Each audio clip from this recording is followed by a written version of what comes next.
2 meses, Volodymyr Zelensky disse: vou varrer a Rússia do território ucraniano.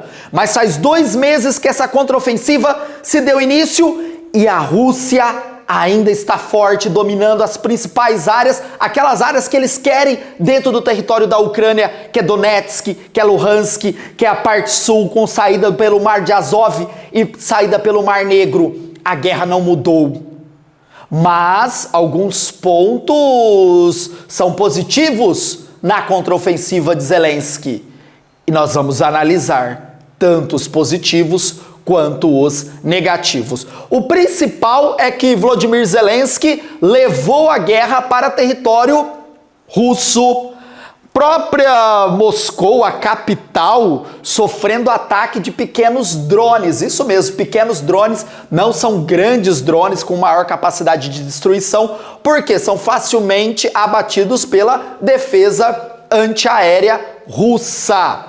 Então os ucranianos atacam Moscou com pequenos drones, drones kamikaze. A ideia de Volodymyr Zelensky é causar o terror no cidadão russo e, consequentemente, pressionar Vladimir Putin. Lembrando que o cidadão russo ele tem 2 bases de informação, ou os influencers da guerra, os influencers Z, que estão no campo de batalha divulgando vídeos diariamente pelo Telegram, que foi a única rede social que não foi banida na Rússia. Facebook, Instagram já não está mais funcionando na Rússia. Ou a TV russa, que vai falar da narrativa do Kremlin. Então, o que Volodymyr Zelensky quer? Falar, ó, a guerra agora está no seu território e não mais lá no meu território. E isso levaria a uma movimentação do cidadão russo contra a guerra, contra Vladimir Putin. Essa é a principal intenção, não é conquistar a Rússia. Isso é impossível, né? Nós tivemos 2 figuras emblemáticas aí, Hitler e o Napoleão, que não conseguiram invadir, né? A Ucrânia, Zelensky, complicado. A intenção não é essa, a intenção é mesmo causar esse terror. E a Rússia, em contrapartida, o que ela faz? Ataca território ucraniano, mas aí é com força aérea muito moderna e muito potente e consegue causar aí muito mais terror ao cidadão ucraniano. Então os russos fazem ataques em cidades, atingindo civis e pressionando o governo de Volodymyr Zelensky a dar passos atrás nesse conflito e aceitar as imposições de Vladimir Putin. Mas isso não está acontecendo. É a intenção de Putin ao atacar esses alvos civis. Então você tem o quê? Os 2 lados fazendo esses movimentos de pressionar o cidadão contra o seu respectivo governo. Beleza? Então, ó, desce o dedão no like, se inscreva no canal de educação que discute geopolítica, atualidades. Tá, e se você quiser, olha aqui a camiseta do Putin, Putin Boxer, ó, Putin Boxer aqui na descrição, masculino, feminino, frete fixo para todo o país, cara, precinho baixinho e você ajuda o canal, tá? Então, aqui na descrição. Vem aqui comigo que não acabou a nossa análise não. Tá, qual é a dinâmica atual dessa guerra? A dinâmica é a guerra de trincheiras. É uma guerra muito parecida com a Primeira Guerra Mundial. É uma guerra que você não tem o quê? Avanço, você tem o desgaste, mas isso é intencional. Vladimir Putin quer uma guerra lenta, que ela demore, e a guerra de trincheira é perfeita. Por quê? Você não tem um avanço de ambas as partes. E a Rússia fica nessa defensiva. Porque o interessante para a Rússia é prolongar a guerra.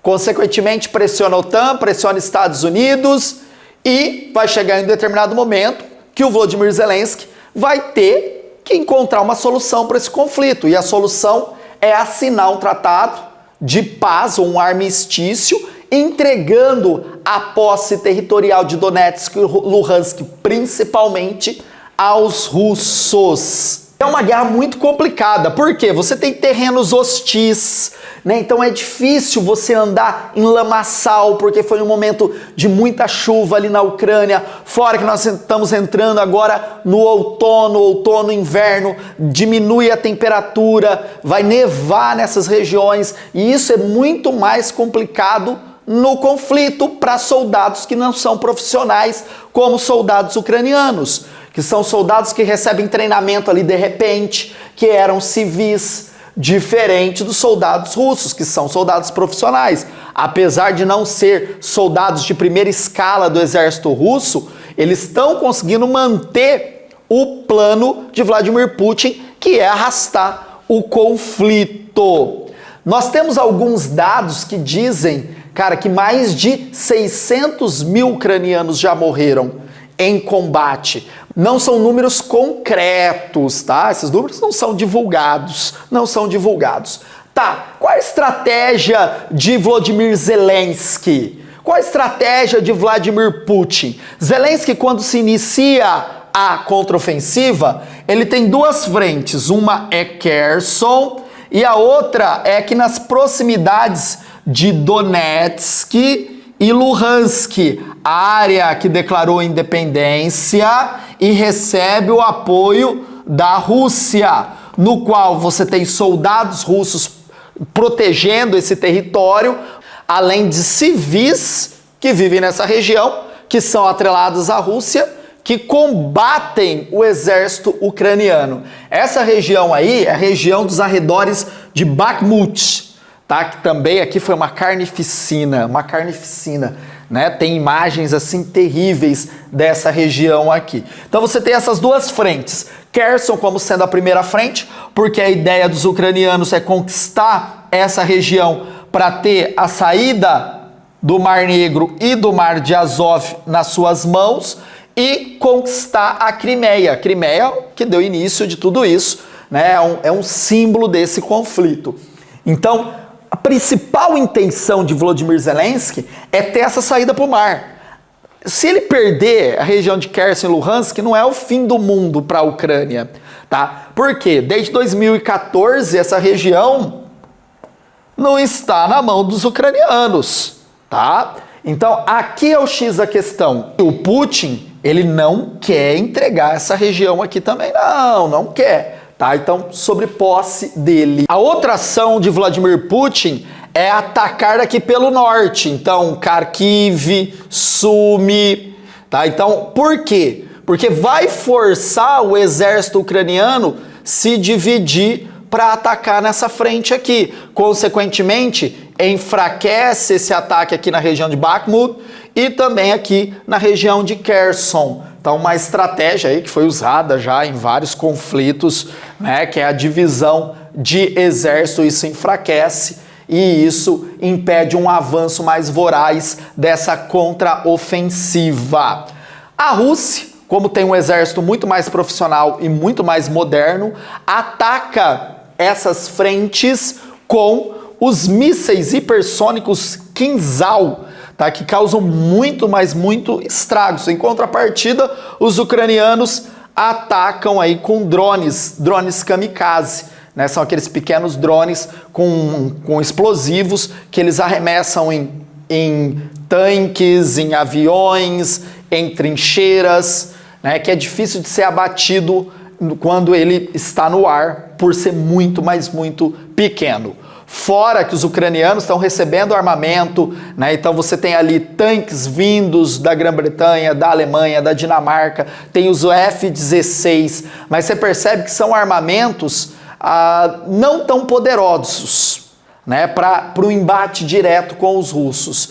Recebeu também as bombas de fragmentação, essa sim pode ajudar o exército ucraniano, mas lembro você que bomba de fragmentação os próprios russos também possuem, porque eles utilizaram, por exemplo, na guerra da Síria, tá? Então não é só os ucranianos que têm bomba de fragmentação. Se usar, Vladimir Putin fala, usa também, tá? E aí o embate se estabiliza, já que as duas frentes possuem esse tipo de armamento. Tá, qual que é o impacto civil de tudo isso? Quem está perdendo mais Claramente os ucranianos, porque o ataque ucraniano à Rússia é mínimo. Causa um temor? Sim, mas não é um ataque em Kiev, em Kharkiv, em Kherson, que é aquele ataque mesmo de destruir edifício, de destruir hospital, destruir escola, que causa todo aquele temor com a sociedade ucraniana. A guerra pode escalar uma proporção maior? Eu acredito que se a Rússia ir para cima dessa contraofensiva para derrotar esse exército ucraniano que está pressionando os russos, aí sim, possivelmente, a Ucrânia escale por algo maior, tentando uma última cartada em território russo. Mas, se a guerra fica assim, cai no colo do Putin, tá? Porque ele quer isso, ele quer a guerra de 1 ano, 2 anos, 3 anos, 4 anos. Ele quer o quê? Estrangular esse cano de dinheiro que está vindo da OTAN para a Ucrânia. Vai chegar um momento que não tem como, principalmente em momento de eleição. Então, quando você tiver eleição na França, na Alemanha, a opinião pública vai pressionar. Porque qualquer crise econômica dentro desses países, a pessoa pensa no seu bolso e não em Ucrânia, tá? Não em Ucrânia. A gente já viu vários eventos na história que a crise econômica sempre em primeiro lugar, né? Aos interesses externos. Tá, Jean, qual é a conclusão? O que você tem aqui? Um conflito que continua estagnado com desgaste crescente. Ambos os lados adotam estratégias variadas, buscando vantagem. Então, às vezes, os ucranianos fazem movimento de ir para cima, movimentos de recuo, os russos a mesma coisa. Então fica uma guerra parada, como eu falei para vocês. A guerra agora está estagnada. Mas é estranho, né? Dá a impressão que está empatada. Não. Os russos estão vencendo. Porque é intencional isso. É intencional. Ah, calma. Você está vendo esse link aqui embaixo? Fixado nos comentários? É o nosso grupo do Telegram. Eu vou pedir para você que gosta de geopolítica, acompanha aqui as aulas do canal, se inscrever lá.